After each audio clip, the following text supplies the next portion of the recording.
খালি দিয়েছি দোকানের চাটনির থেকে আমার কাছে ভালো লাগছে এইটা চাটনিটা কিতা বানাইছি পিঞ্জিরার মধ্যে ঢুয়াইলেছি বারবিকিউ এই দেখো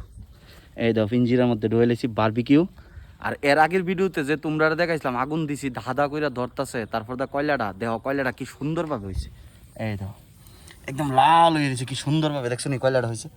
আর উপরে পিঞ্জিরার মধ্যে ঢুকাই লাইছি দেখো পুরা ইয়া ভাই যা লাগবার চাটনিটা এদিকে বানাই লাইছি এই দেখো চাটনিটা কিতা বানাইছি এই দেখো চাটনিটা কালারটা দেখছো নি কিতা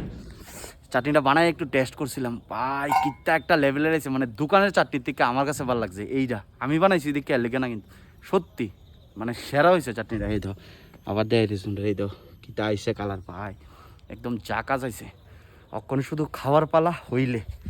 খালি দিয়েছি খালি এখন মিনিমাম আধা ঘন্টা বা 40 মিনিটের মতন লাগবো আস্তে আস্তে ঘুয়া ঘুয়া হইব আর দেখছো নি কয়লার আগুন কি সুন্দরভাবে ধরতেছে একদম জাকাজভাবে হইলে এরপর তো আমরা খামো ভাই বারবিকিউ খামো ভাই এটা দিয়া চাটনিটা দিয়া ওহ যা একটা মজা লাগবো।